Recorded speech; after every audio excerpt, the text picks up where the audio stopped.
Huwag kang mag-alalahan. Gagawa ko ng paraan para mawala sa landas natin ang babaeng yan. Tama, bibilugin natin ang hustong ulo ng kuya mo para maniwala siyang may lalaki ang asawa niya. Siguraduhin mo lang, Thea, na anak ko yung dinadala mo, ha? Dahil kung hindi, papatayin kong batang yan. Nababaliw ka na, Alex. Napasukan na ng demonyong utak mo dahil mas pinaniniwalaan mong kapatid mo kaysa sa akin. Pagbabayaran yung ginawa niyo sa amin ng anak ko, mga wala kayong awa. Makakaganti din tayo, Apo. Pagsisisihan nilang ginawa nila sa'yo at sa anak mo, ipapatikim ka sa kanila ang sakit na iyong naranasan. Taon 2018, Bohol. Bata pa lamang si Thea nang maulila siya sa mga magulang.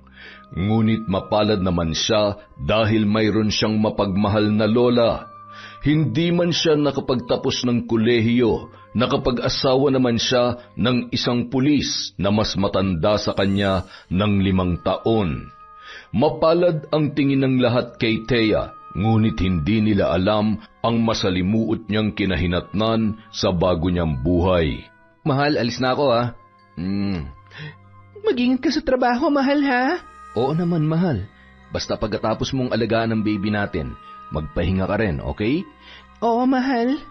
Ang hindi alam ng babae, masamang nakatingin sa kanila ang kanyang bayaw na si Ryan na walang trabaho at ang sulsulera nitong asawa na si Sylvia. Wala kasi itong anak, kaya wala yung magawa sa buhay kundi ang sila ay bantayan. Ano, Han? Nakahiram ka ba ng pera sa kuya mo? Hindi nga eh. Simula nung nag-asawa na sila ni Ate Thea, bihira na lang talaga magbigay si kuya sa akin. Kahit hiramin ko, ayaw pa rin. Ano ba kasing pinakain ng Thea na yan sa kuya mo at bigla na lang naging madamot? Ewan ko ba, lahat na lang nasa kanya na. Pati pantustos dito sa bahay, sa kanya na rin pinagkakatiwala. Kaya, Han, humanap ka ng paraan upang mapalis na yan dito sa lalong madaling panahon. Huwag kang mag-alala, Han. Gagawa talaga ako ng paraan para mawala sa landas natin ang babaeng yan. Pangako yan, Han, ha? Kapag hindi mo nagawa yan, ako na lang ang aalis dito. Han naman, wag. Promise ko sa'yo, gagawin kong lahat na makakaya ko. Aasahan ko yan. Pero, Han, kailangan ko talaga ng pera ngayon.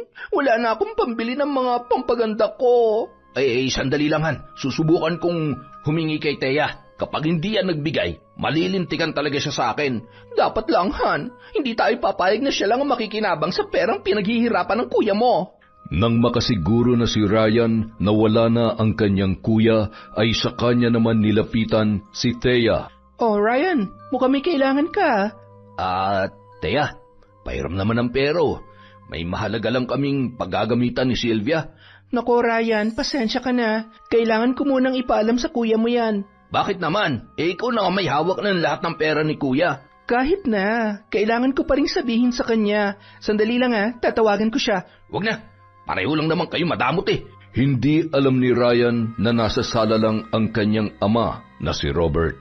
Ryan, ano na naman yan? Ay, wala pa. Ayusin mo yung pananalita mo. Kahit kaedad mo lang yan si Thea ay respetuhin mo siya. Asawa niya ng kuya mo. Ay, opo pa. Pasensya ka na sa akin, Thea. Agad namang umalis si Ryan nang lumapit na ang kanyang ama. Thea, iha, pasensya ka na sa bunso ko, ha? Mabait naman yan. Nagkataon lang siguro na mainit ang ulo niya. Ayos lang ho yun, pa. Naiintindihan ko po. Kapag natulog na ang anak ni Thea, tumutulong siya sa mga gawaing bahay. Sa tuwing maglilinis siya, ay saka naman magkakalat si Ryan. At nagpapatugtog pa yon ng malakas para siya ay asarin. Ryan, pwede bang hinaan mo yung sounds? Natutulog si 30 eh. Sa halip na hinaan, lalo pang nilakasan ni Ryan ang music na tila hindi naririnig si Thea. Kaya si Thea na mismo ang nagpahina noon. Ano ba? Bakit ka ba nakikialam? Ryan, nananadya ka ba? Kung may galit ka sa akin, huwag mo namang idamay yung bata. Nakikita mo namang natutulog pa yun tapos nag-iingay ka. Kung makapagsalita ka, parang bahay mo to Baka nakakalimutan mong sampid ka lang dito. Asawa ko ng kuya mo, at ang kuya mong bumubuhay sa ating lahat dito. At anong karapatan mo manumbat, ha? Alam mo, simula nung dumating ka dito, nahawa na si kuya sa kadamutan mo. Ryan, sinusunod ko lang ang bilin ng kuya mo. Bilin o sinusulsulan mo siya? Nagsasabi ako ng totoo. Nag-iipon kasi kami ng kuya mo. Sana maintindihan mo yon. Ang sabihin mo, madamot ka lang. At kung naiingayan ka sa akin, di lumayas ka dito. Napatigil si Thea sa kanyang narinig. Sa buong buhay niya ay ngayon lang nangyari na pinagtabuyan siya ng isang tao. Nalilito siya kung magsusumbong ba siya kay Lex o hahayaan na lamang niya ang kanyang bayaw. Lex, mahal? Oh, bakit mahal? May problema ba? Maaari bang bumukod na lang tayo? Bakit naman? May problema ba dito? Wala. Wala naman, mahal. Mahal, hindi tayo basta-basta makakabukod. Alam mo namang ako lang ang inaasahan sa bahay na to. Siyempre, hindi rin naman natin sila pababayaan, lalo na ang papa mo. Nasasayangan din kasi ako sa bahay na to, mahal. Malaki naman to at pasasaan ba mapupunta rin naman to sa amin ni Ryan. Kapag bubukod tayo, magdodoble ang gastos ko, lalo na sa tubig tsaka sa kuryente. Nauunawaan ko naman yun, mahal. Basta mahal, kung may problema ka dito, magsabi ka lang kaagad sa akin, ha? Tumango na lamang si Thea. Ayaw niya kasing bigyan pa ng isipin ang kanyang asawa. Akala niya ay hanggang doon lamang ang kanyang problema kay Ryan. Isang araw, nang umalis siya, patagong hinalungkat ni Ryan ang kanilang kwarto ni Lex. Sa kanyang pag-uwi, nakita na lang niyang magulo ang kwarto at nawala ang kanilang ipong pera na nagkakahalaga ng higit 100,000 piso. Naabutan naman siya ng kanyang asawa na umiiyak. Mahal, ano ba nangyari sa'yo? Bakit ang gulo-gulo ng kwarto natin? Mahal, yung inipon nating pera, nawawala. Ano? Teka, saan mo ba nilagay yun? Sa lagayan lang natin. Umalis kami ni 30 kanina upang mamili ng mga gamit at gatas niya. Pag uwi ko rito, magulo na tong kwarto. Teka, kakausapin ko si Papa Ryan. At kinausap nga ni Lex ang kanyang ama, ngunit wala naman daw itong napansin na may pumasok sa kanilang kwarto. Kaya hinahanap naman niya si Ryan upang tanungin. Aba, kuya, wala akong alam dyan, ha? Baka naman inubos ni Thea. Umalis kasi ang kanina. Anong ibig mong sabihin, Ryan? Nako, kuya, bantayan mo yung asawa mo. Lagi ko yan nakikita na may ibang kinakatagpo sa labas. Ryan, pinagbibintangan mo bang asawa ko?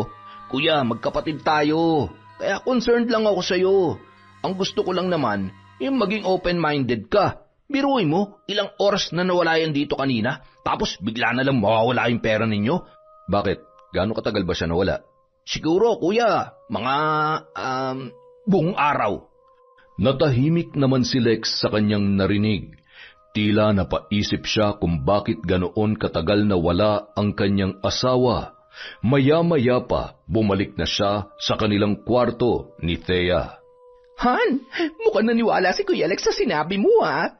Sana nga, para siya na mismo magpalis sa asawa niya dito. Kailangan mo pang galingan, Han, para mawala na yung bruhang yan dito. Kumukulo talaga ang dugo ko sa kanya, eh. Hindi ba titigil yan kapag nakita mo na to? Wow, ang daming pera! Shh, huwag ka maingay. Baka marinig tayo ni Kuya. Nararapat lang yan sa mga madamot. Yes, mabibili ko na lahat ng gusto ko. Pero huwag ka magpapahalata, ha? Oo naman, hindi nila malalaman. Salamat, Han, ha? Dahil ginagawa mo talagang lahat para sa akin. Kaya naman mahal na mahal kita, eh. Samantala, pagbalik ni Lex sa loob ng kanilang kwarto, nagtaka na lamang si Thea kung bakit hindi na siya kinikibo ng kanyang asawa. Mahal, anong sabi nila? Ewan ko, mahal. Wala naman daw sila nakitang pumasok dito. Si Ryan ba, natanong mo na? Thea, hindi tayo pwedeng mambintang. Saka hindi magagawa ni Ryan sa akin yan. Kilala kong kapatid ko. Mahal, yung tono mo, parang akong sinisisi mo. Hindi ka ba naniniwala sa akin? May dahilan ba para hindi ako maniwala? Wala, kasi nagsasabi ako ng totoo. Tama na, Thea. Sumasakit lang ang ulo ko. Nakatulog ang mag-asawa na hindi nagpapansinan. Kinabukasan, matapos maligo ni Lex ay hindi na ito kumain at dumiretso na sa kanyang sasakyan para umalis. Alis ka na? Hindi ka man lang kumain. Hindi ka man lang nagpapaalam sa amin ng anak mo. Ay, alam mo namang araw-araw ako nagtatrabaho, kaya alam mo na kung saan ako pupunta. Mahal, kung galit ka sa akin dahil sa nawawalang pera, maghahanap na lang ako ng trabaho para mabayaran ko yun. Kung magtatrabaho ka, paano anak natin? Sino mag-aalaga sa kanya? Saka hindi ko naman sinabi na bayaran mo yun eh. Hindi mo nga sinabi pero halata naman sa kilos mo na galit ka sa akin. Eh anong gusto mo? Matuwa ako? Dahil nawala ang perang pinaghirapan ko ng ilang buwan? Kaya nga magtatrabaho na lang ako eh. Teya, magsabi ka nga ng totoo. Sa kwarto ba talaga natin nawala yung pera? Lex, kung wala kang tiwala sa akin, mas mabuti pang umalis na lang kami dito ng anak mo. Hindi, Teya. Hindi pwedeng umalis kayo dito ni 30. Kung magsalita ka kasi parang ang laki na nung pinagbago mo, Lex eh. Mahal, kalimutan na lang natin ang lahat. Basta hindi kayo aalis dito. Samantala, pasimple palang nakikinig ang mag-asawa. Sayang, nagpadala naman ang kuya mo sa paiyak-iyak ng bruhang yon. Oo nga eh. Parang natakot si kuya na iwanan ng mag-ina niya. May anak kasi silahan. Kapag umalis yan, sigurado kong susundan pa rin yan ng kuya mo. Di siguraduhin natin na maiiwan dito yung bata. Tumpak ka dyan, Han. Pero sa tingin mo, papayag kaya siya? Wala naman niya magagawa kung ayaw natin ibigay yung anak ni kuya. Kung sa bagay, wala naman tayong anak kaya pwedeng-pwede nating alagaan si 30 hanggang sa makalimutan niya na ang kanyang ina. Habang naglilinis si Thea sa kanyang kwarto, napansin niyang may maliit na towel na nakapatong sa ibabaw ng divider, kaya lumabas siya at nagtanong kung sino ang may-ari noon. Kay Ryan yan? Bakit? Saan mo ba nakita? Akin na nga yan. Kahapon ko pa hinahanap yan eh. Kung ganon, ikaw nga ang pumasok sa kwarto namin kahapon. Hoy, Thea, huwag mo naman pagbintangan ang asawa ko.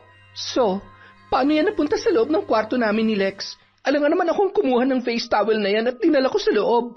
Hoy, wag mo ako idamay dyan sa katangan mo ha. At saka malay namin, baka ibinigay mo sa lalaki mo yung pera. Di ba umalis ka kahapon?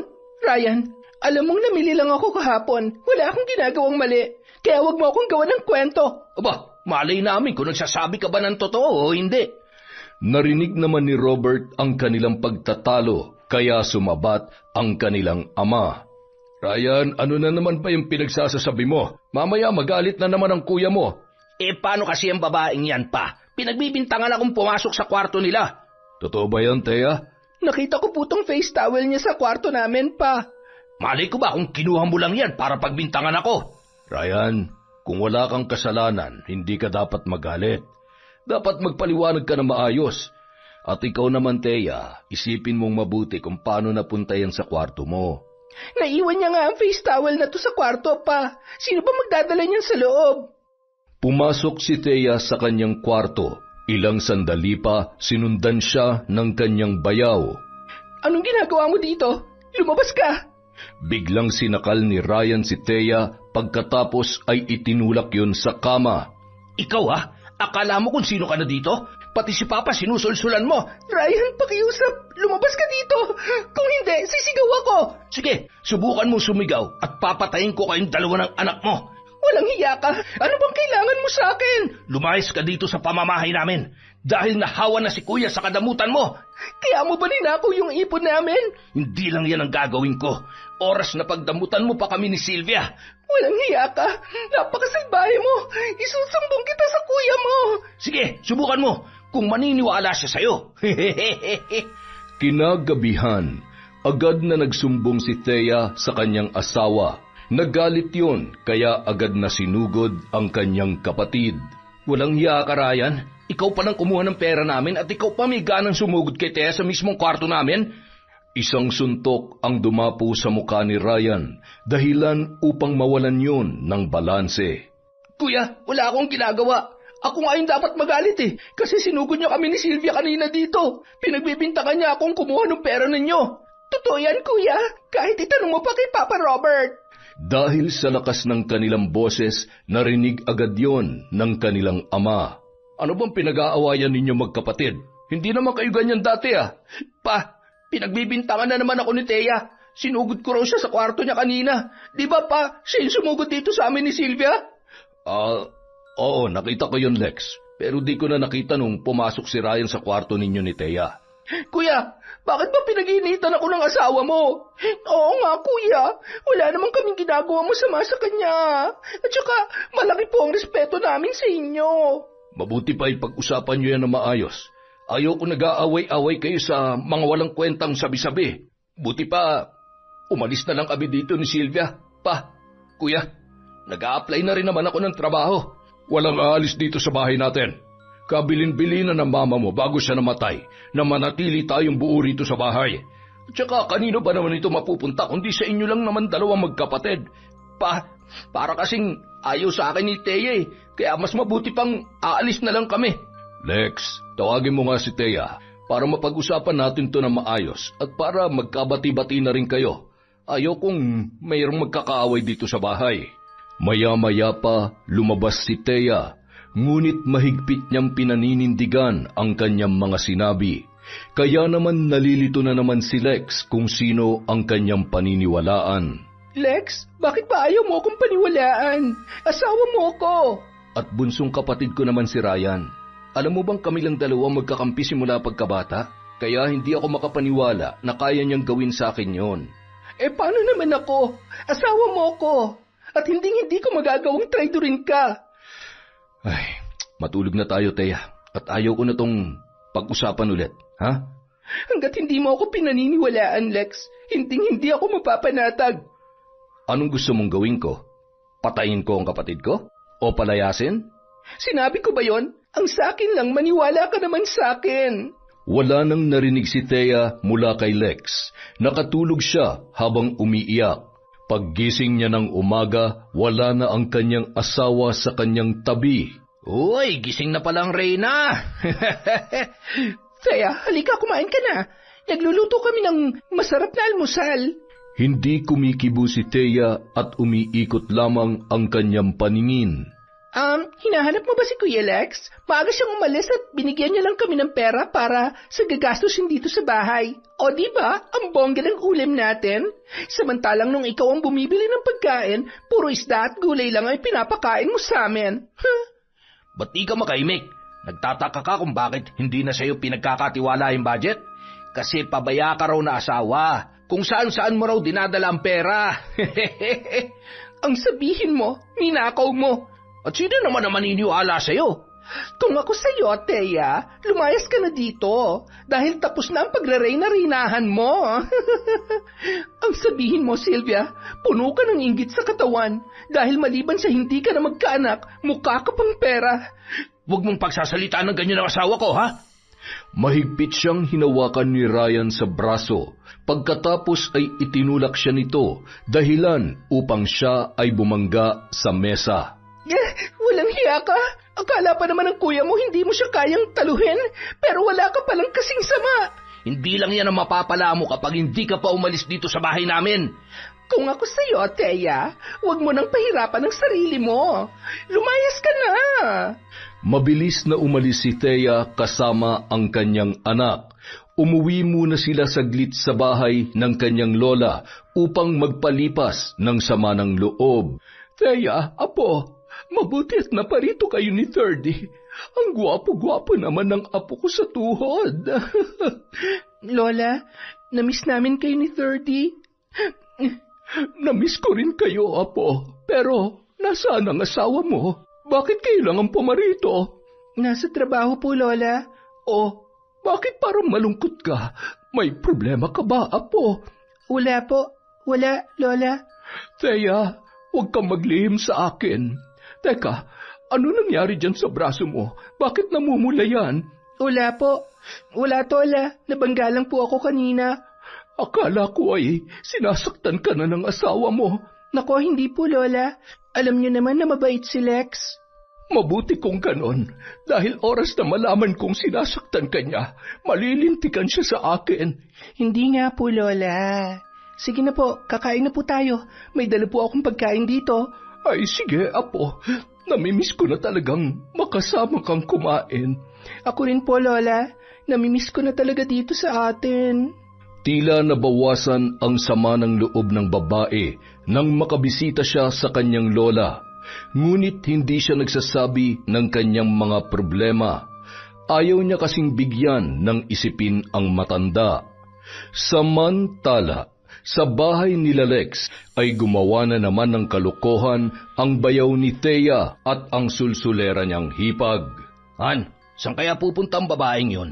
Hayaan mo siya. Mamaya, isusumbong natin siya kay kuya. Tama, Han, para lalong magalit si Kuya Lex sa kanya.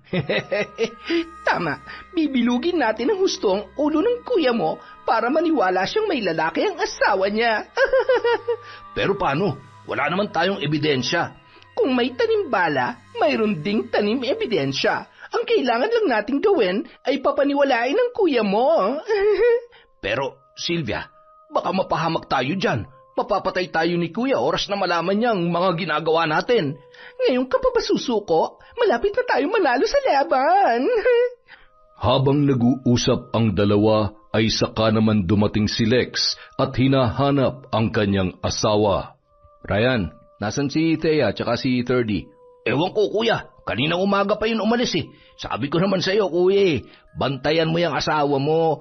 Oo nga, kuya. Hindi nga yun nagpapaalam eh. Wala man lang bang sinabi? Wala talaga, Kuya. Teka, baka kay Papa nagpaalam. Ewan ko lang, Kuya, ha? Itanong mo na lang kay Papa. Sige. Tinanong naman ni Lex ang kanyang ama, ngunit hindi rin daw nagpaalam sa kanya si Thea. Ilang sandali pa ay dumating na rin ang mag-ina. Saan ka galing? Umuwi lang ako saglit sa amin. Umuwi? Tapos hindi ka man lang nagpaalam? Kahit tumawag man lang sa akin, hindi mo magawa? Ikaw ba nagpaalam ka nang umalis ka kanina? Nagtatrabaho ko, Thea. Ano masama doon? Bakit? Masama rin bang dumalaw ako sa lola ko? Siguruhin mo lang na dumalaw ka talaga sa lola mo, ha? Pati ba naman yan pagdududahan mo? Lahat na lang ba? Oras na malaman kong totoong hinala namin, malilintikan ka sa akin. Namin? Ibig mong sabihin may sumusulsul sa'yo? Sino? Si Ryan ba? Si Sylvia? Sino? Wala akong sinabing ganon. Kung wala, bakit ka nagbago, Lex? Hindi na ikaw ang dating Lex na pinakasalan ko. Dahil sa mga kapalpakan mo, wala kang kwentang babae. Puro lakwatsa lang ang inaatupag mo. Tila sampal para kay Thea ang mga sinabing yon ni Lex. Hindi niya masisi ang asawa, ngunit ang hindi niya matanggap ay ang hinala nito na walang katuturan. Halos araw-araw wala nang gana sa kanya si Lex, kaya nakapagdesisyon siya na mag-apply na ng trabaho. Nakipagkita siya sa kanyang kaibigang si Ariel, manager ng isang restaurant, at humingi siya ng tulong doon. Ang hindi niya alam, sinundan siya ni Ryan at kinuna ng picture at agad sinend sa kanyang asawa. Saan ka galing, Thea? Naghanap ako ng trabaho. Total parang tautuhan lang naman ako dito sa bahay na to. Naghahanap ng trabaho o nakikipagkita sa kabit mo? Lex, ano bang pinagsasasabi mo? Akala mo hindi ko alam na may kinakatagpo kang lalaki? Kaibigan ko yon. Nagpapatulong ako sa kanya para makapasok sa trabaho dun sa pinagtatrabahuhan niya. Sinungaling. Itong tandaan mo, Thea. Oras na mahuli kita sa akto, papatayin ko kayong dalaw ng kabit mo. Lex, sumasobra ka na. Kung wala kang tiwala sa akin bilang asawa mo, paalisin mo na lang kami ni 30 dito. Bakit? Sasama ka na sa kabit mo? Magpapakasasa kayo sa perang ninakaw niyo sa akin? Isang malakas na sampal ang natamo ni Lex mula sa kanyang asawa. Baliw ka na, Lex. Nabibilog na ng gusto ng kapatid mo ang iyong ulo. Nagsisisi na ako ngayon kung bakit pa kita pinakasalan. Ang buong akala ko'y matinukan tao. Mabilis na nag-empake si Thea ng mga gamit nila ni 30 upang makaalis. Paglabas niya ng pinto ay saka naman siya hinarang ni Lex. Walang aalis. Paalisin mo na kami dito. Hindi ko na masikmura ang ugali ninyo. Mananatili ka dito hanggat gusto ko. Hindi ako papayag na mapunta ka lang sa ibang lalaki. Sinabi ko na sa iyong kaibigan ko yon. Wala akong lalaki. Nagpigilan pa sila sa pintuan, dahilan upang umiyak ang bata. Kung gusto mong umalis dito, iwan mo ang anak natin. Hindi ko iiwan ang anak ko. Pwes, hindi ko rin nahayaan na ilayo mo siya sa akin. Walang nagawa si Thea kundi ang bumalik sa loob at umiyak hanggang sa nakatulog na lamang siya. Kinaumagahan, naggising na lang siya dahil sa halos bumaliktad ang kanyang sikmura sa masamang amoy ng ulam na pumasok sa kanilang kwarto. Dali-dali siyang pumasok sa banyo at nagsusuka. Ano nangyari sa'yo? Buntis ka ba? Hindi ko alam, Lex. Ngayon ko lang ito naramdaman. Buntis ka siguro sa kabit mo, no? Hindi inaasahan ng babae ang kanyang narinig. Ano bang pinagsasasabi mo? Ilang beses ko nang sinabi sa'yo na wala akong kabit at kung buntis man ako, siguradong anak mo to. Siguraduhin mo lang, Thea, na anak ko yung dinadala mo. Dahil kung hindi, papatayin kong batang yan. Nababaliw ka na talaga, Alex. Napasukan na ng demonyo ang utak mo dahil mas pinaniniwalaan mong kapatid mo kaysa sa akin. Mas kilala kong kapatid ko kaysa sa'yo, kaya alam kong hindi siya magsisinungaling sa akin. Kung alam ko lang na ganitong sasapitin ko sa inyong pamamahay, sana hindi na lang ako sumama sa'yo. Sinuntok-suntok ni Thea ang dibdib ng kanyang asawa habang umiiyak. Ngunit hindi siya pinakalma nito. Sa halip ay tinulak siya dahilan upang siya ay masubsob sa banyo. Samantala, hindi naman lingid kina Ryan at Sylvia ang nangyayari. Han, narinig mo yon? Buntis daw si Thea at hindi naniniwala si Kuya na siya ang ama. Buti nga sa kanya. Kung ako sa kanya, umalis na lang ako dito at iiwan ko si 30. At sino naman ang mag-aalaga dun sa bata? Siyempre tayo, para mas lalo pa natin makuha ang loob ng kuya mo. Uy, tama ka dyan, Han.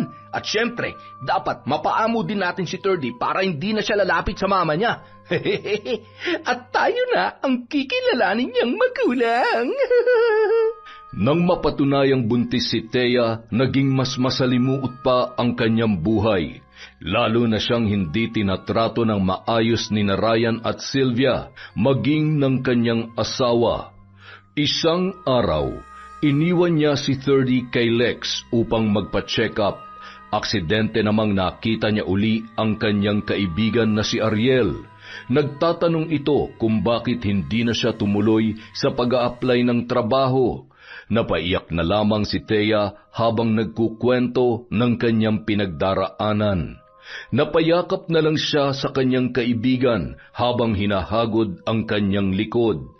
Ang hindi niya alam ay sinusundan pala siya ni Lex at galit na galit itong sumugod sa kanila. Walang hiya ka talaga, Thea. Nahuli din kita sa akto.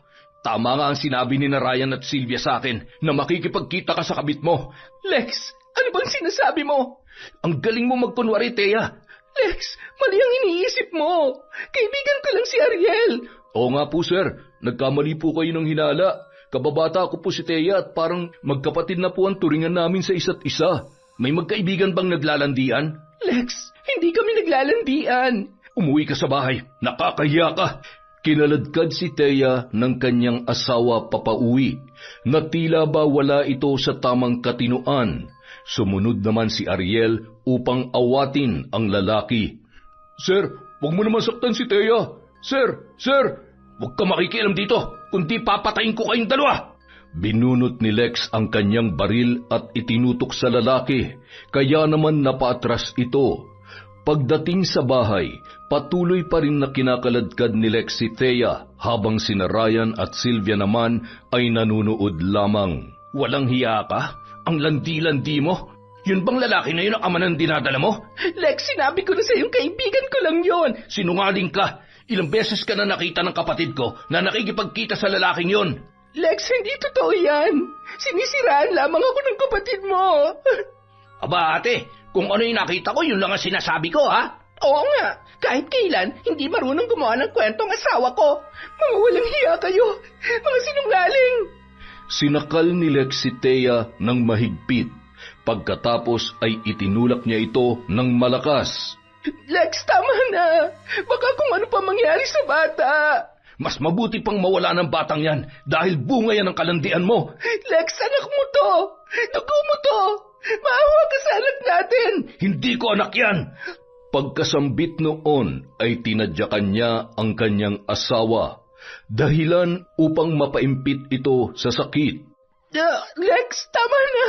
Ryan, Sylvia, tulungan niyo ako. Tila walang narinig ang kanyang bayaw at hipag. Nanatili lamang itong nakatingin habang sinasaktan siya ng kanyang asawa. Gumagapang si Thea sa sakit habang humihingi ng tulong. Ryan, Sylvia, maawa kayo sa akin. Tulungan niyo ako. Hindi nagtagal, umagos ang maraming dugo sa kanyang binti. Lex, ang anak ko. Ang anak natin. Tulungan mo ako. Nataranta naman si Lex nang makita ang dugo na umaagos sa harapan ni Thea. Maya-maya pa ay dumating ang kanyang ama. Lex, ano nangyari kay Thea? Pa, hindi ko sinasadya. Buntis pa ng asawa mo. Bakit hindi mo siya iniingatan? Pa, anong gagawin natin? Dadalhin natin siya sa ospital. Dali-daling kumilos si Robert upang dalhin sa ospital si Thea. Sakto namang dumating ang kanyang lola dahil nagsumbong si Ariel sa nangyari. Pagdating doon, hindi na naagapan pa ang bata sa sinapupunan ng babae.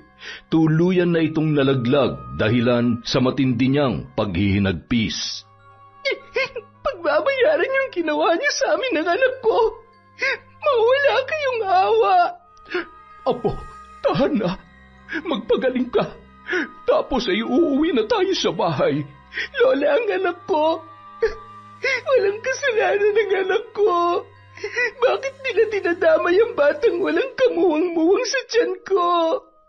Makakaganti rin tayo, Apo. Pagsisisihan nila ang ginawa nila sa iyo at sa anak mo. Ipapatikim ko sa kanila ang sakit na iyong naranasan. Mga wala silang awa, Lola. Bakit hindi mo sinabi sa akin ang nangyayari sa iyo, Apo? Dahil ayaw kong bigyan ka ng problema, Lola. Hindi kita pinalaki upang apihin lang ng ibang tao. Ang buong akala ko ay masaya ka. Patawad po, Lola. Patawad. Pero nangyari na ang lahat. Ngayon, babawiin na kita mula sa poder ng iyong asawa. Hindi ko nahahayaan pang muli ka nilang saktan. Lola, si Thirdy. Kukunin natin si Thirdy. Kaya nga magpagaling ka. Paglabas mo dito ay kukunin natin ang anak mo. Makalipas ang 1 linggo, paglabas ni Thea sa ospital, agad silang pumunta sa bahay ni Lex. Naabutan niya doon sina Ryan at Sylvia kasama si Thirdy. Thirdy, anak, nandito na si Mama. Bakit bumalik ka pa dito?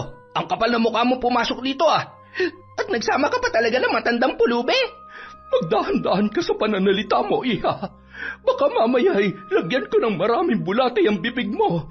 Walang kasing bulok ang ugali mo. Aba, tinatakot mo ba ako? Hindi ako natatakot sa matandang malapit na sa hukay. Hindi kita tinatakot, Iha.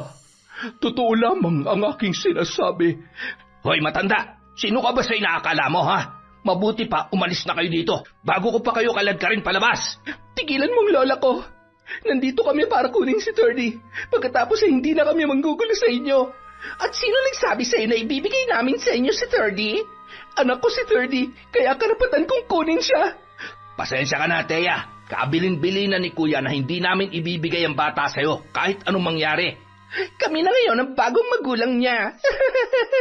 Walang hiya kayo.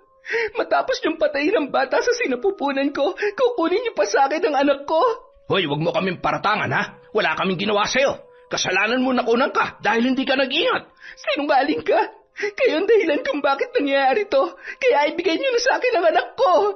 Kinuha ni Thea ang bata habang buhat-buhat niya si Sylvia. Maging si Cora ay tumulong din.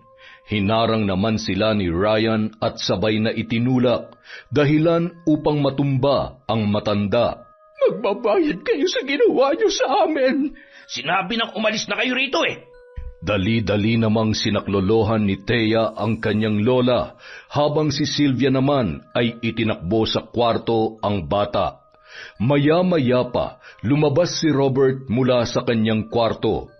Pa, tulungan niyo po kami. Ibigay niyo sa amin ang anak ko. Pagkatapos aalis na lang po kami ng lola ko. Pasensya ka na, Thea. Hindi kita matutulungan sa bagay na yan. Paalam kong mabuti po kayong tao. Tulungan niyo po kami, Pa. Pero hindi ko rin gusto na ilayo mo sa akin ang apo ko. Pa, nakikiusap po ako. Ang mabuti pa, umalis na kayo rito. Dali! Muling itinulak ni Ryan si Thea at ang matanda hanggang sa makalabas sila ng gate. Napaluhod na lamang si Thea habang umiiyak. Ang anak ko! Ibigay niyo sa akin ang anak ko! Tama na, Thea. Ako ang gagawa ng paraan para makuha natin ang apo ko. Lola, hindi ako alis dito hanggat hindi ko nakukuha ang anak ko. Makinig ka sa akin. Hindi madadala ng iyong luha ang mga demonyong yan. Kaya umuwi na tayo. Hinila ni Lola Cora ang kanyang apo. Hanggang sa makauwi sila sa kanilang bahay, wala pa ring tigil sa pag-iyak si Thea. Thea, isulat mo dito sa papel ang buong pangalan noong Ryan at Sylvia. Lola, bakit? Ano pong gagawin niyo? Para may blatter natin sila sa mga pulis kung sakasakali. Maging yung kay Lex, isulat mo rin. Pero Lola, alam niyo namang pulis si Lex. Baka baliktarin lang nila tayo. Sige lang, basta isulat mo lamang, apo. Sinulat naman ng babae ang mga pangalan noon. Pagkatapos ay ibinigay niya sa kanyang lola. Matulog ka na, apo. Makukuha din natin ang anak mo. Paano niyo naman po nasabi yan, Lola? Magtiwala ka lamang sa akin. Ako ang bahala. Nang makita ni Cora na nagpahinga na si Thea, kumuha siya ng bulate sa putikan. Pagkatapos ay tahimik siyang pumasok sa sarili niyang kwarto at nagsindi ng itim na kandila. Inilabas niya ang mga buhok ni na Sylvia at Ryan na palihim niyang nakuha habang nakikipag-agawan sila sa bata. Itinali niya ang mga buhok sa bulate kasama ang mga pangalan nito. Pagkatapos ay umusal ng hindi maunawaang salita. Maya-maya pa, biglang dumami ang mga bulate. Samantala, sa bahay naman nila Lex, nagtaka na lang sina Sylvia at Ryan dahil may mga bulate sa kanilang higaan. Yuck! Han, bakit may mga bulate sa bed natin? Paano nangyari to? Sino nagdala ng bulate dito? Oh my gosh, Han! Ang daming bulate sa buhok ko! Ay! Ha? Ako rin, Han. Ang daming bulate sa unan ko. No! Ano to, Kadiri? Tulong! Tulong! Narinig naman ni Robert ang pagsigaw ni Sylvia, kaya dali-dali niyang pinuntahan ang mag-asawa. Nagulat na lang siya at hindi makapaniwala sa kanyang nakita. Parang baliw na tumatakbo si Sylvia sa loob ng bahay. Maging si Ryan ay nataranta rin bago pa man nila naisipang pumasok sa loob ng banyo. Nag-aagawan ang dalawa sa shower hanggang sa nadala sa agos ang napakaraming bulate. Pagkatapos nilang maligo ay saka lamang sila nakahinga ng maluwag. Ano ba nangyayari sa inyo? Pa, hindi ko alam. Basta bigla na lang may mga bulate sa higaan namin. Sino ba kasi naglagay nun? Ewan ko sa inyong dalawa. Si Thirdy. Nasaan si Thirdy? Nandun sa kwarto nila pa. Natutulog na. Hinayaan yung bata mag-isa doon? Mga pabaya talaga kayo. Samantala, sa bahay nila Lola Cora, hindi pa siya natapos sa kanyang ritual. Tumawag pa siya ng napakaraming bulate at inutusan na atakihin ang katawan ni na Sylvia at Ryan. Maya-maya pa, bigla na lang namilipit sa sakit ng tiyan ang dalawa. Ryan, ang sakit ng tiyan ko! Ako rin. Ano ba nangyayari sa inyo? Ano bang kinakain yung dalawa? Pa, wala naman kaming ibang kinain. Ang sakit! Hindi ko na kaya! Teka, tatawagan ko lang ang kuya ninyo. Hindi ko kayo maaalagaan. Alam nyo naman na matanda na ako. Paano na lamang si Terdy? Sino na lang ang mag-aalaga sa kanya? Tinawagan ni Robert ang kanyang anak. Dali-dali naman yung umuwi kahit nasa gitna ng trabaho. Ryan, Sylvia, ano ba nangyari sa inyo? Hindi ko alam, kuya. Basta sabay na lamang sumakit ang tiyan namin ni Sylvia. Aray ko. Kuya, dalhin mo kami sa ospital. Parang awa mo na. Agad na isinugod ni Lex sa ospital ang kanyang kapatid at hipag. Ngunit pagdating doon, hindi pa rin yun kumakalma. Namumroblema na si Lex kung sino ang magbabantay kay Thirdy. Lex, pabalikin mo na si Thea dito para maalagaan niya ng maayos si Thirdy. Pa, alam mo namang galit na galit sa akin si Thea. Baka mamaya itakas niya lang ang bata. Kawawa naman ang anak mo. Alam mo namang hindi ko rin kaya mag-alaga ng bata. Kukuha na lang ako ng yaya ni Thirdy pa. Hindi ko siya ibibigay kay Thea. Baka mamaya saktan lang ng lalaki niya ang anak ko. Sigurado ka ba, Lex, na mayroon ngang lalaki ang asawa mo? Oo pa, nakita ko na may kinatagpo siyang lalaki at ilang beses na rin silang nakita ni Ryan. Kaya hindi ko siya mapapatawad pa. Paano yan? Magsasahod ka pa ng yaya, tapos nasa ospital pa si Ryan at Sylvia. Basta pa, maghahanap ako ng yaya ni Thirdy. Hindi ko na siya ipapakita kay Thea. 1 linggo na ang lumipas, nasa ospital pa rin sina Ryan at Sylvia. Ngunit wala pa ring findings kung ano ang kanilang sakit. Tumataas na ang kanilang bill sa ospital kaya napilitan na lang silang lumabas kahit pabugso-bugso pa rin ang sakit ng kanilang tiyan. Samantala, sa bahay naman ni na Lola Cora. Lola, gusto ko na pong makita ang anak ko. Samahan niyo naman po ako. Sige, sasamahan kita, apo ko. Subukan nating kunin ang anak mo at baka maisipan na nilang ibigay. Maaga pa lamang, pumunta na sila sa bahay ni na Lex. Pagdating doon, matapang silang hinarangan ng lalaki. Maging si Sylvia at Ryan ay humarang din kahit kitang-kita sa mukha ng mga ito ang pamumutla at pangangayayat. Ibigay mo sa akin ang anak ko, Lex. Maawa ka sa akin. Miss na miss ka na ang anak ko. Hindi mo makukuha ang anak natin. Magtiis ka dahil malandi ka. Hindi ko na kailangan magpaliwanag sa'yo. Alam kong bilog na yung ulo mo ni Ryan at Sylvia. Kaya wala na akong pakialam sa'yo. Ang gusto ko na lang, makuha ang anak ko. Hindi ko siya ibibigay sa'yo. Kahit sang korte pa tayo magkita. Lex, maawa ka. Gusto kong makita ang anak ko. Umalis na kayo dito, bago pa kayo masaktan. Tama na, Thea. Kulang pa sa leksyon ang mga yan. Lola, gusto ko pa makita ang anak ko. Huwag mong ibaba ang sarili mo sa mga demonyong ito. Halika na, umuwi na tayo. Hindi umuwi si Thea. Sa halip ay dumulog siya sa tanggapan ng DSWD upang ipaglaban ang kanyang karapatan sa kanyang anak. Ngunit sa halip na tulungan ay binaliktad lamang siya ng mga yon dahil wala umano siyang sapat na kakayahan upang buhayin ang kanyang anak. Lola, hindi ko na makukuha ang anak ko.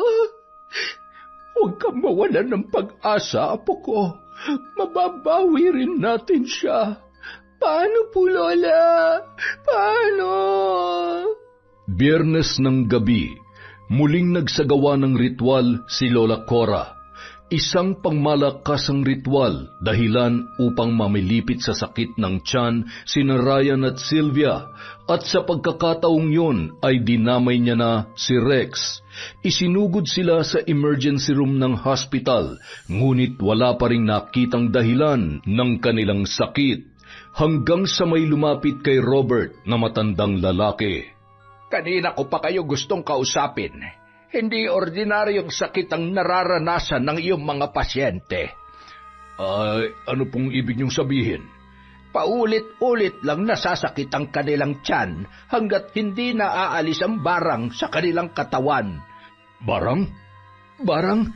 May barang pa ba sa panahon ngayon? Oo, iho. Marami pang may taglay na itim na kapangyarihan, ngunit itinatago na lamang. Kalokohan! Hindi ako naniniwala sa mga barang-barang na yan. Hindi kita pinipilit na maniwala, iha. Basta sinasabi ko lang ang aking nakikita. Sige, mauna na ako sa inyo. Sandali. Anong gagawin namin? Matutulungan niyo ba kami? May kilala kong magaling na manggagamot sa dulo ng baryo. Si Tatang Eddie. Pumunta kayo doon dahil siya lang ang tanging makakatulong sa inyo. Sige po. Salamat. Maraming salamat. Nalilito si Robert sa kanyang gagawin. 3 pasyente ang kanyang binabantayan habang iniisip pa niya si Thirdy na naiwan sa bago nitong yaya. dalhin niyo na lang kami doon sa albularyo. Baka totoo yung sinasabi ng matanda. Baka nga totoong pinarang kami. Wala namang mawawala kung susubukan natin. Sige, kahit ayoko, subukan na rin natin. Baka mawala kahit konti ng sakit na nararamdaman ko. Hindi na sila nagsayang panahon. Lumabas sila ng ospital at tumungo agad sa albularyo. Pagdating doon, nakatuon agad ang pansin ng matandang lalaki sa kanila. Binigyan sila ng langis na may mga papel sa loob na naglalaman ng mga orasyon. Bawat isa sa kanila ay pinainom ng tig-3 kutsara.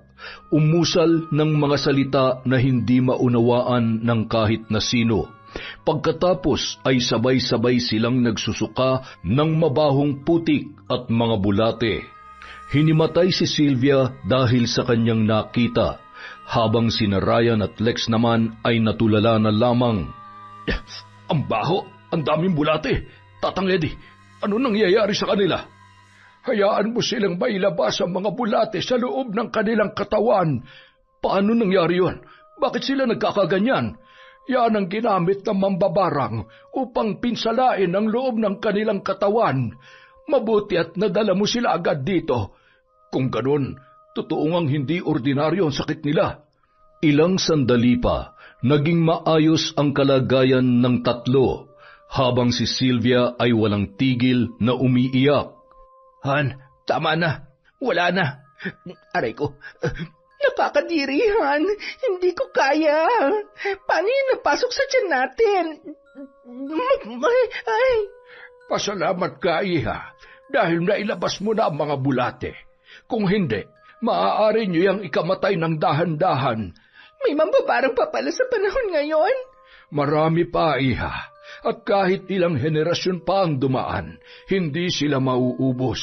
Katulad din namin mga albularyo, hindi rin kami nawawala sa mundong ito. Maaari ba naming malaman kung sino ang gumawa nito sa amin? Sa nakikita ko, isang babae na may labis na galit sa inyo, ngunit hindi ko matumbok ang tunay niyang pagkatao. Baka si Thea. Siya lang naman ang may labis na galit sa atin. Baka yung lola niya, yung pangit na yon. Naalala ko, tinakot niya ako noon na lalagyan niya ng maraming bulate ang bibig ko. Tama, naalala ko rin yon.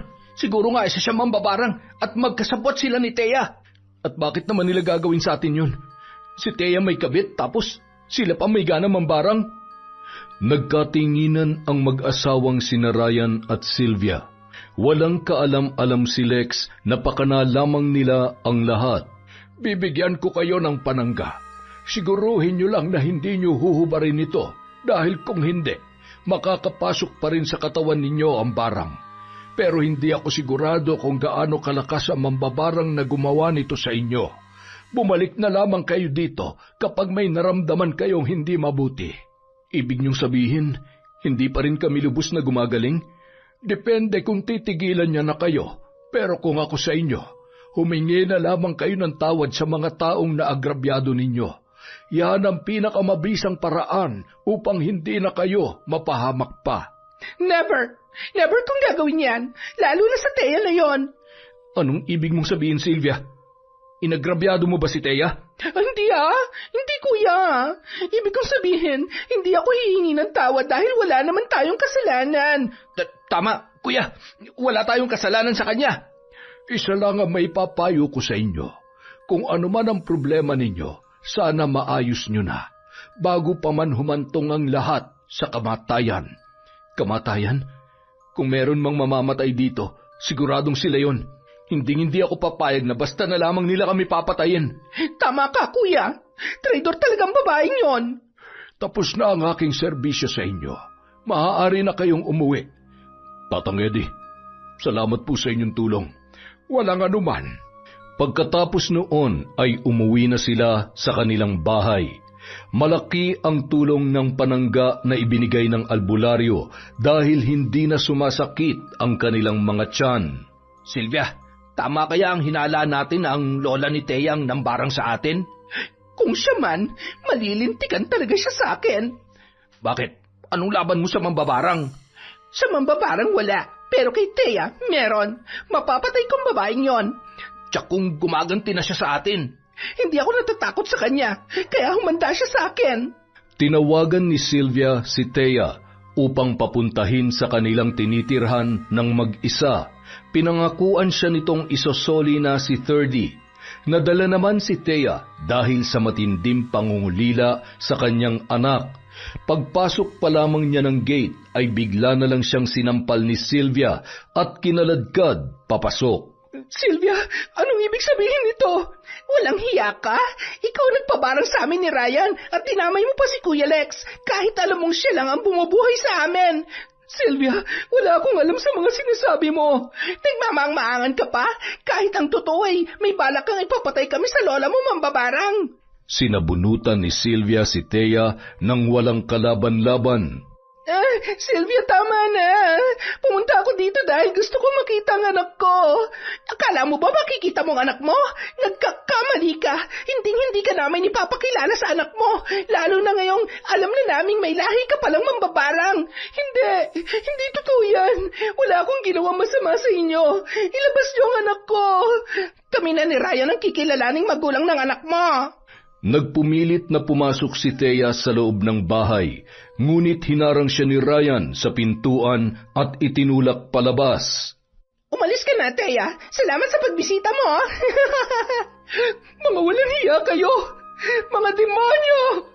Umuwing luhaan ang babae na bigo at walang kabuhay-buhay. Nagulat na lamang ang kanyang lola dahil sa kanyang naging itsura. Apo, anong nangyari sa'yo? Sinaktan po ako ni Sylvia, Lola. Bakit ka pumunta doon? Dahil sabi po niya, pwede ko na makuha ang anak ko. Pero niloko niya lang pala ako. Nais lamang niyang gumanti sa akin dahil binarang niyo raw siya, Lola. Walang hiya talaga ang babae na yon. Mapapatay ko siya. Totoo po ba ang sinabi niya, Lola? Kung binarang man sila, nararapat lamang yun sa kanila. Walang kasing itim ang kanilang mga budhi. Totoo ba na kayong gumawa nun, Lola? Hindi. Wala akong alam sa kanilang sinasabi. Nagsinungaling si Lola Cora kay Thea. Ayaw niyang ikahiya siya nito sa oras na malaman ng kanyang apo na meron silang lahi na mambabarang. Pagsapit ng gabi, muli na naman siyang nagsagawa ng panibagong ritual. Noon niya nalaman na may manggagamot na kumontra sa kanyang barang, kaya hindi na siya nagtataka kung bakit salbahe pa rin si Sylvia. Akala nyo makakatakas kayo sa akin ng ganong kadali? Pagbabayaran nyo ang ginawa nyo sa apo ko. Papatayin ko kayo. Ang hindi alam ni Lola Cora ay binabantayan siya ni Thea. Sumilip ito sa kanyang kwarto. Doon napatunayan ng babae na tunay ngang mambabarang ang kanyang lola. Binuksan niya ang pinto dahilan upang magulat ang matanda. Lola, kayo nga po talagang mambabarang. Thea, apo, huwag kang magalit sa akin. Ginagawa ko lamang ito upang ikaw ay may paghiganti. Hindi po ako nagagalit, Lola. Patawad, apo, kung nagsinungaling ako sa iyo. Ito lamang ang tanging kong paraan upang ikaw ay matulungan. Naiintindihan po kita, Lola. Maging ako man po, gustong-gusto ko na makaganti sa kanila. Salamat, apo, at nauunawaan mo ko. Tulungan niyo po ako, Lola. Kailangan ko makuha ang anak ko. Ginagawa ko na, Thea. Kaya lamang ay nakalapit sila sa isang albularyo at binigyan sila ng panangga. Ngayon, susubukan ko itong kontrahin at kapag natalo ko yon, ibabalik ko ang barang sa kanilang mga katawan. Nang sa ganon, makukuha mo na ang anak mo. Gawin niyo po, Lola. Gustong-gusto ko na makasama ang anak ko. Tahan na, apo ko. Mababawi rin natin ang anak mo. Itinuloy ni Lola Cora ang pagsasagawa ng ritual gamit ang libretang itim. Maya-maya pa natanggal niya ang bisa ng mga panangga ng kanilang kalaban. Nagawa ko, Thea. Mahina lamang ang kanilang kapangyarihan. Ngayon, humanda sila. Matitikman nila ang ating paghihiganti. Umusal ng sagradong orasyon si Lola Cora. Binalik niya ang barang sa katawan ng nang-aapi kay Thea. Gumamit siya ng maraming insekto, hindi lamang bulate kundi maging ng ipis at bakukang. Hindi ko sila patutulugin sa gabing ito. Kikitlin ko na ang kanilang kasamaan. Kayo na lamang pong inaasahan ko, Lola. Pahirapan mo sila ng husto hanggang sa gumapang sila sa sakit. Samantala, nabulabog naman ang bahay nila Lex dahil sa pag-atake ng naturang karamdaman. Ryan, ang sakit na naman ng tiyan ko.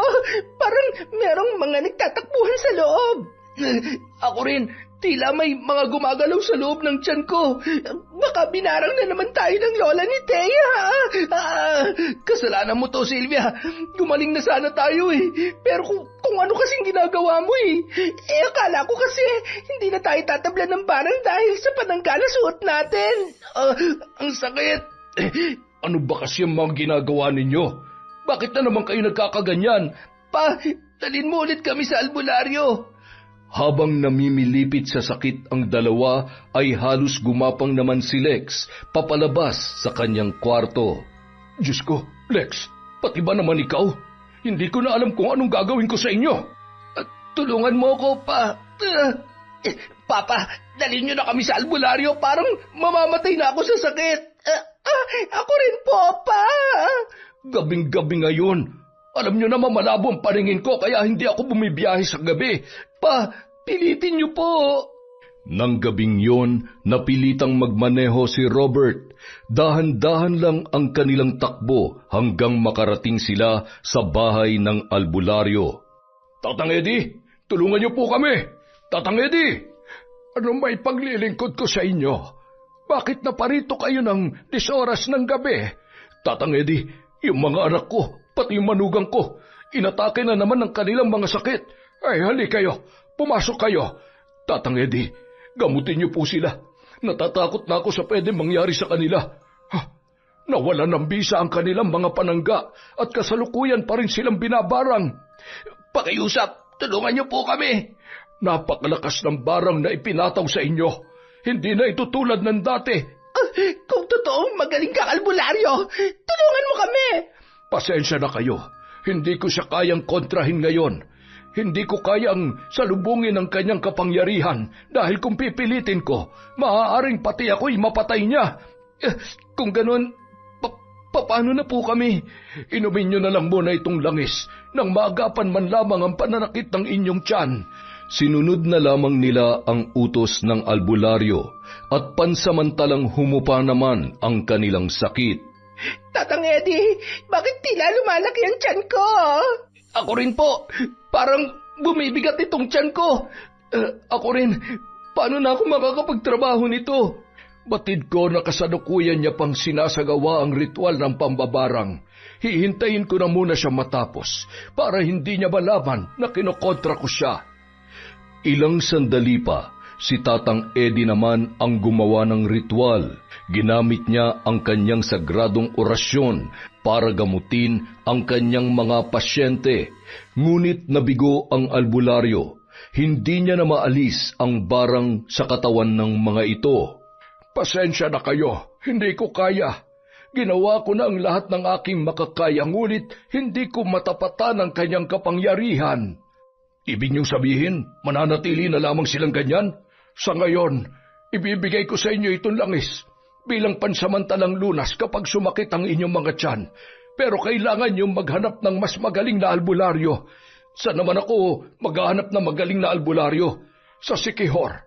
Nandoon ang pinakamahusay na albularyo sa lahat. Pero ang layo nun, Tatang Eddie, wala na akong magagawa. Kaya pilitin niyong makapunta doon. Dahil kung hindi, magtitiis sila hanggang sa bawian na sila ng hininga. Ay, Diyos ko, ano nang gagawin natin? Huwag kayong mag-alala pa.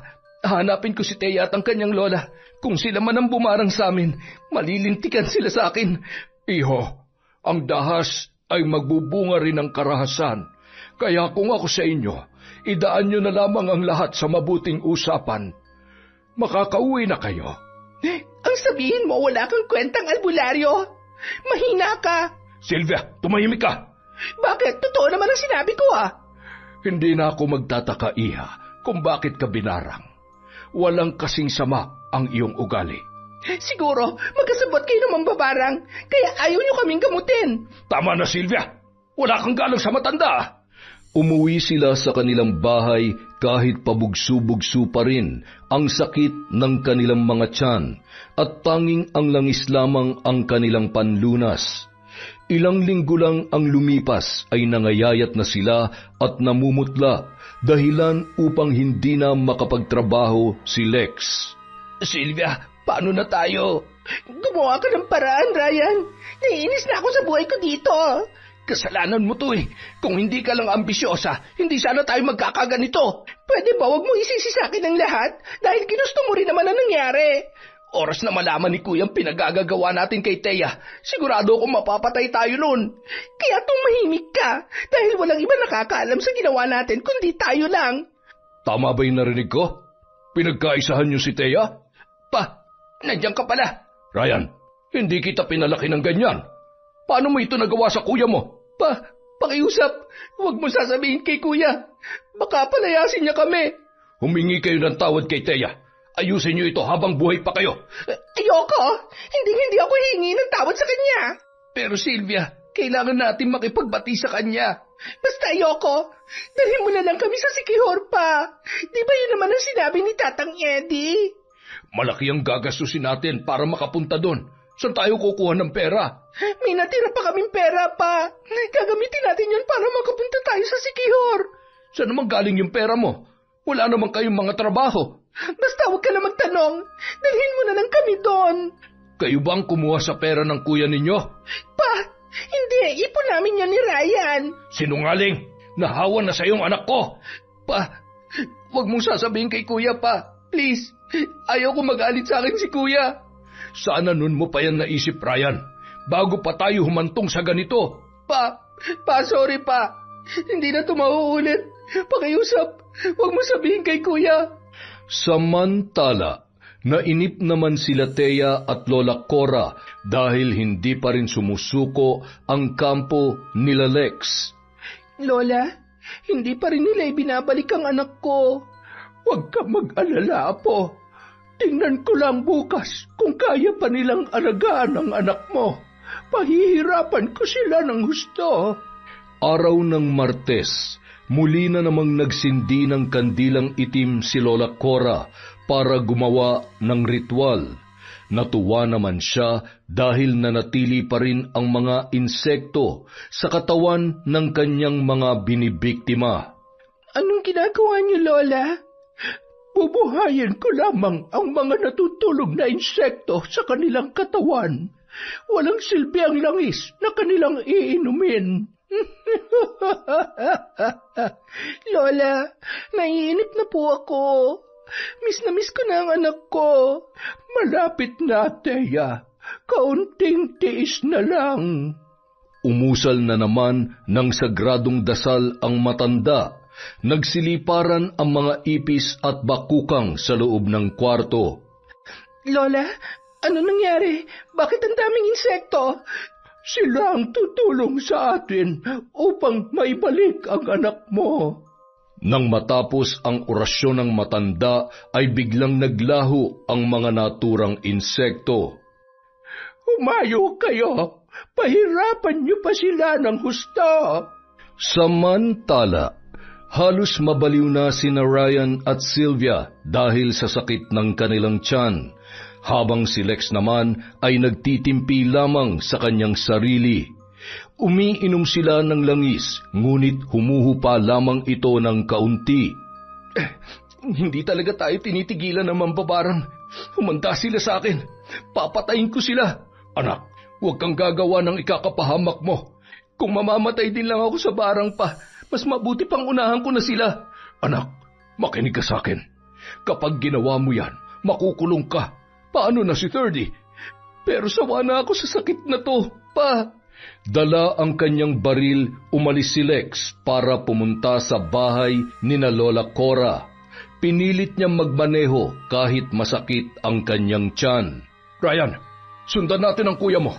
Mapapahamak lang ang kuya mo dahil sa kagagawan ninyo. Wag, Ryan. Dito ka lang. Hayaan mo ng kuya mo. Napakawalang kwenta mo talagang babae. Ikaw dapat ang umalis dito at hindi si Thea. Yon! Dati pa lang puro Thea na lang ang mabait at mabuti para sa inyo. Kaya ka naiinggit sa kanya. Ganun ba? Oo! Sylvia, tama na. Tara na pa. Sundan na natin si kuya. Han, huwag ka nang pumunta doon. Hayaan mo ng kuya mo na patayin si Thea. Napakasama mo talaga, Sylvia. Kahit masakit ang tiyan, naghanap si Ryan ng pampasaherong sasakyan upang masundan ang kanyang kuya, kasama ang kanyang ama, habang si Sylvia naman ay galit na galit. Samantalang si Lex ay nagwawala sa bahay ni Thea. Lumabas kayo dyan, mga mambabarang. Hinding-hindi ko kayo mapapatawad sa ginawa niyo sa amin. Natakot si Thea nang marinig ang boses ng kanyang asawa. Maging si Lola Cora ay natigil sa kanyang ginagawang ritual. Lola, si Lex. Hayaan mo.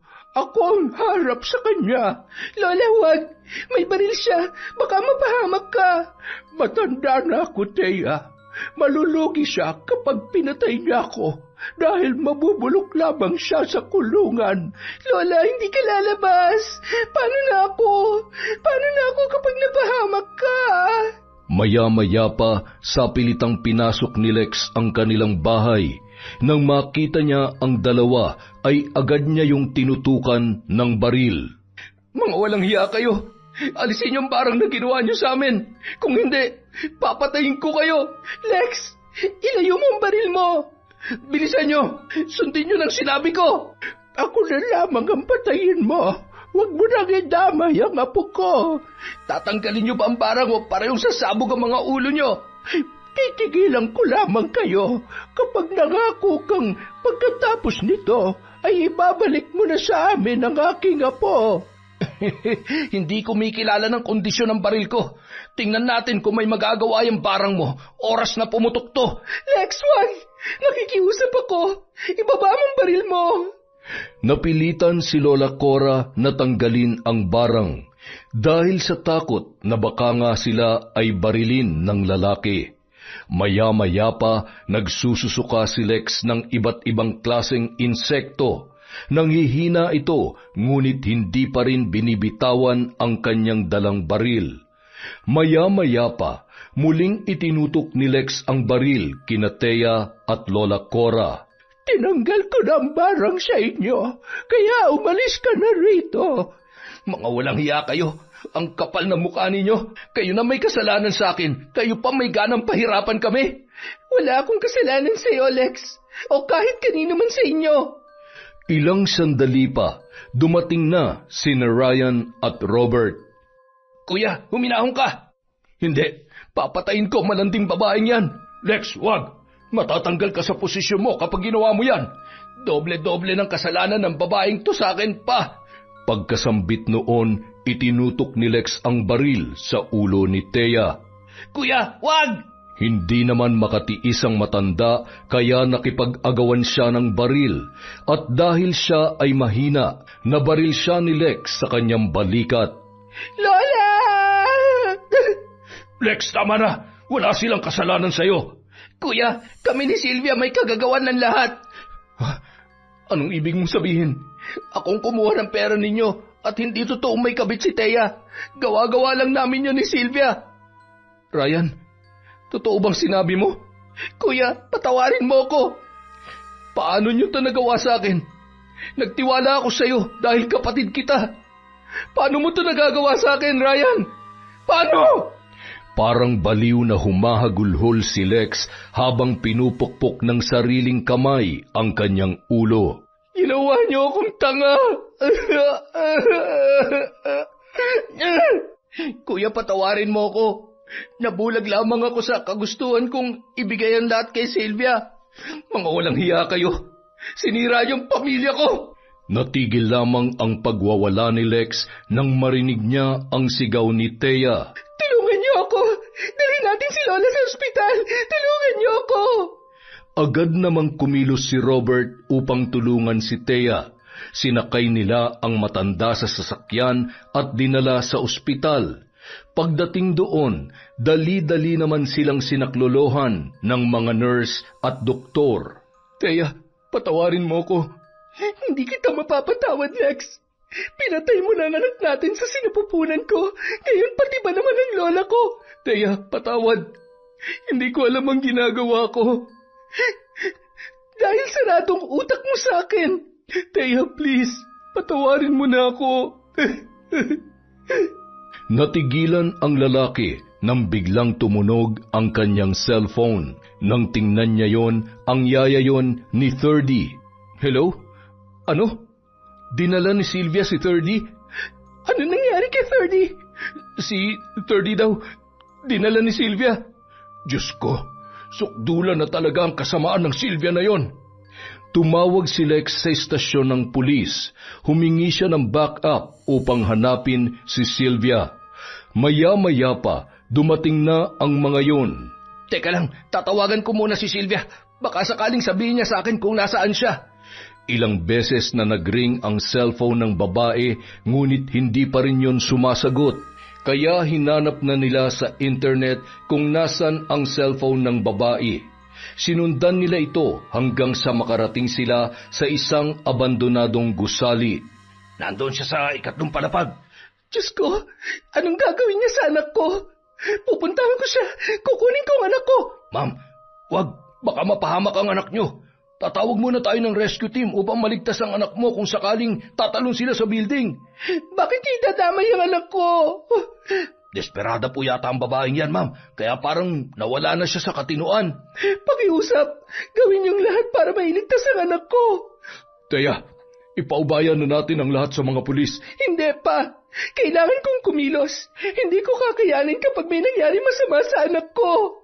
Mabilis namang dumating ang rescue team. May nag-aabang sa ibaba at naghanda kung sakaling tatalon si Sylvia. May mga umakyat sa itaas upang siya ay kausapin. Umakyat na rin silang lahat para tumulong sa pakikipag-usap. Sylvia, halika na rito. Umuwi na tayo sa bahay. Hindi ako sasama sa inyo. Alam kong pagtutulungan niyo lang ako doon. Alam kong kakampihan niyo si Thea. Sylvia, wag mo idamay ang anak ko. Walang kasalanan ng bata sa'yo. Si 30 na lang ang kakampi ko, kaya isasama ko siya sa amin. Sylvia, anak ko yan. Ibalik mo siya sa akin. Anak ko to. Huwag mong babawiin sa akin ang anak ko. Dilat na dilat ang mga mata ni Sylvia habang nakatingin kay Thea. Ma'am, hindi nakabubuti ang pakikipag-usap mo sa kanya. Mukhang matindi ang galit niya sa'yo. Mas maigi siguro kung sino mas malapit sa kanya, siya na lang ang makipag-usap. Ako, asawa niya ako. Hayaan niyong akong kumausap sa kanya. Sige sir, mukhang makikinig siya sa inyo. Dahan-dahan na lumapit si Ryan sa kanyang asawa. Sylvia, hintayin mo ako dyan. Sasamahan kita dyan, ha? Sasama ka sa amin ng anak natin? Oo, sasamahan ko kayo para maging buo ang pamilya natin. Dali, bilisan mo. Alis na tayo ni na 30. Oo, parating na ako dyan. Oh, teka lang ha. Huwag kang gagalaw. Bilisan mo. Baka makita ka ng mga pulis.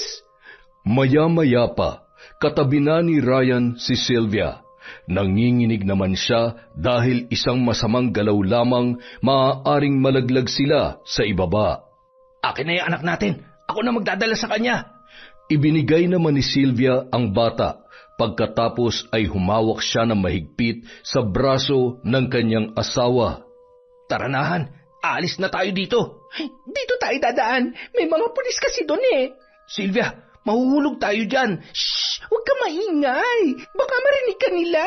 Dito na lang tayo sa kabila dumaan. Kung ayaw mo, kami na lang ni 30. Akin na yung anak ko. Sylvia, wag. Baka mahulog tayo. Sabing akin na yung anak ko eh. Nag-agawan ang dalawa sa bata. Nakita naman ni Thea at Lex ang nangyayari, kaya dali-dali nilang kinuha ang bata na umiiyak. Nang makita ni Sylvia na parating na ang mga pulis, ay lalo yung nagalit. Hinawakan niya si Ryan ng mahigpit at isinama sa pagtalon. Ryan! Anak ko! Akala nila ay tuluyan ng bumagsak ang dalawa sa lupa. Nasaluyon ng inilagay na net ng rescue team. Dali-dali silang bumaba at pagdating doon ay nakita nilang mapalad na nakaligtas ang dalawa. Walang tigil na nagwawala si Sylvia. Itinali siya ng rescue team at isinakay sa ambulansya at pagkatapos ay dinala sa mental hospital. Ryan, anak, salamat at ligtas ka. Pa, handa akong ibuwis ang aking buhay para lang makabawi ako kay Kuya at kay Thea. Ryan, salamat at ligtas ka. Salamat rin at hindi mo pinabayaan ang anak namin ni Thea. Kuya, Thea, sana mapatawad niyo ako sa mga kasalanan ko. Nabulag lang ako dahil sa pagmamahal ko kay Sylvia. Ryan, kahit malaki ang kasalanan mo sa akin, nagpapasalamat pa rin ako sa iyo dahil iniligtas mo ang anak ko. Pero hindi ko pa maibigay ng buong kapatawaran na hinihingi mo. Nawalan ako ng isang anak at ngayon, nag-aagaw buhay pa ang lola ko. Naiintindihan ko, pero sana dumating ang panahon na mapatawad niyo na ako ng buo. Mabilis namang nakalabas si Lola Cora sa ospital. Mabuti na lang at hindi malubha ang kanyang tama. Umuwi sila sa kanilang bahay kasama si Thea at ang anak nito na si Thirdy. Sinusuportahan naman ni Lex ang kanyang mag-ina at paminsan-minsan lumalabas silang tatlo upang magbanding. Sa paglipas ng mga taon, kasabay ng paghilom ng sugat sa puso ni Thea, tuluyan niya na ring napatawad si Lex. Nagsama silang muli at bumuo ng bago at magagandang kwento. Yon! Napakagandang kwento, mga kaenteng. Dahil dyan, meron na naman tayong shoutout. Wala na akong masabi, kadadaldal ko rito. Maraming salamat po sa inyong lahat. Simulan natin! Kay Jessie, Cyan, Andrea, Alges, Jason at Jefferson from Jessica Sabremonte. Hi po kay Chona Bainosa, kay Cecil Sabroso, kay Ramona R. Hello din po kay Merly Amistad, kay Elizabeth Dungka, kay Scarlet Sky Maniego. Hi po kay Kaizeni, kay Crisilda Sotil, kay Celestina Siguya, kay Trico Das Animation. Hello po kay Elizabeth Pamintuan, kay MGS14, kay Mercy Grace Shooting. Hello din po kay Merly Fatalia, kay Margie Banosong, kay Anneli Juarez. Hello po sa Umayam, Sobremonte family at kay BFF Marisa Monroy from Jessica Sobremonte. Hello po kay Connie Cruz, kay Agripina Balza, kay Estela da Silva, kay Chris Alcantara. Hi kay Erica Ember, kay Pamela Allen, Diaris Yuki, Hilario Patra Jasmine, kay Virgie Anyosa, sa Imperial Grefalja Ledesma family from Mary Grace Grefalja. Hello po kay Resel Galope, kay Buboy Gulem, kay Tony Pascual, kay Aida Sikander. Hello din po kay Kyren Silva. Hello po kay Reby Hidalgo, Miss Ems Sevilla, kay Lirio May Aquino, kay Albert Juarez, kay Stephanie Deep, kay Rezelin Punan, kay Maria Cecilia Aquin, kay Ami Alip, kay Alona Figuera, kay Solo Traveler. Hello po kay Early Joy Fernandez, kay Princess Joy at kay Tristan Guzmo. Shout out kay Hayashi Megan, kay IP Micaela, kay Raquel Hasigawa, kay Romar J. Dagsaan, kay Jobel Ocfemia, kay Jobel Baldonasa, kay Green Arrow, kay Marl Neal. Hi po kay Lagot Mongirl at kay Willie Rimando from Jagyan Dilasag Aurora. Kabayan, taga-Baler po ako. Maraming salamat po sa walang sawang pagsuporta mula sa Kwentong Enteng.